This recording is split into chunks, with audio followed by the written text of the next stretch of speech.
अस्सलाम वालेकुम। हम आज बच्चों के टिफिन बॉक्स की रेसिपी अपलोड करेंगे। चीज एग टोस्ट बहुत ही जल्दी बन जाता है, बस 5 ही मिनट में रेडी हो जाएगा।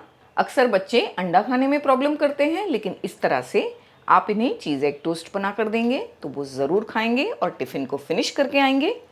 अस्सलाम वालेकुम दोस्तों, हमारे काफ़ी सब्सक्राइबर्स की फरमाइश थी कि हम आपके लिए रिटन रेसिपीज़ लेकर आएँ, तो आपकी फरमाइश को मद्देनज़र रखते हमने एक वेबसाइट लॉन्च की है जिसका नाम है www.cookingwithbenazir.com। वहाँ आपको रेसिपी की वीडियो तो देखने मिलेगी ही, साथ ही साथ इंग्रेडिएंट्स की लिस्ट और बनाने का पूरा तरीका भी मिलेगा, वो भी बिल्कुल फ्री में, इसका कोई चार्ज नहीं है। तो कर दी ना हमने आपकी फरमाइश पूरी, तो लॉग ऑन कीजिए www.cookingwithbenazir.com पर। 2 अंडों को हमने लिया जिन्हें हमने तोड़ लिया है। इसमें नमक डालेंगे 1 से 2 पिंच, थोड़े चिली फ्लेक्स। अगर बच्चे तीखा नहीं खाते तो आप ये चिली फ्लेक्स को स्किप करें। थोड़े मिक्स्ड हर्ब्स, ओरिगेनो डाला जा सकता है, अगर वो भी नहीं है तो स्किप करें। ब्लैक पेपर पाउडर डाल दें, बीट कर लेंगे। पैन को हमने गरम किया, उस पर थोड़ा थोड़ा घी लगाएंगे। आप बटर भी इस्तेमाल कर सकते हैं या ऑयल। हमने ब्राउन ब्रेड की स्लाइसेस ली हैं, एक स्लाइस के 2-2 पीसेस किए हैं इस तरह। साइड्स को हमने कट नहीं किया है, आप चाहें तो कट कर लें। ब्रेड को हमने अंडे में डिप करना है, अच्छी तरह से पलटाएंगे।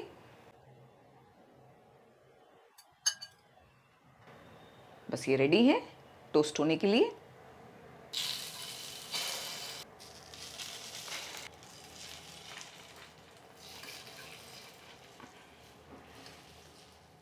हमने 3 ब्रेड की स्लाइसेस ली थी, 2 अंडे हमने इसमें कंप्लीटली ख़त्म कर दिए हैं। तो इस तरह से ब्रेड और अंडा दोनों खाएंगे बच्चे, तो ये न्यूट्रिशियस नाश्ता हो जाएगा।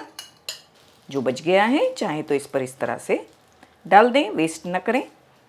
फ्लेम को हमने लो रखा है, इसे कवर करेंगे ताकि अंदर तक अच्छी तरह से अंडा पक जाए।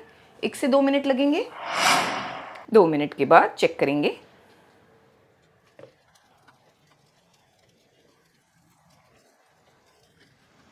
सबको हमने पलटा दिया है। एक चीज़ का क्यूब लिया है, ग्रेटर की मदद से थोड़ा थोड़ा हम सारी स्लाइसेस पर लगाएंगे। हमने चीज़ को ग्रेट किया। 1 से 2 मिनट लो फ्लेम पर पकाएंगे, बिल्कुल लो फ्लेम पर 2 मिनट हमने पकाया। चीज़ बहुत अच्छी तरह मेल्ट हो गई है और ब्रेड नीचे से भी अच्छी सी क्रिस्पी हो गई है। निकाल लेते हैं और टिफ़िन बॉक्स भरते हैं।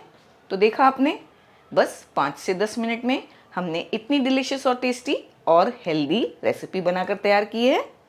तो आप भी कल के टिफ़िन में यही रेसिपी बच्चों को दें इंशाल्लाह, और हमें बताएं कि बच्चों का रिएक्शन क्या था, क्या उन्होंने फिनिश किया टिफ़िन या नहीं।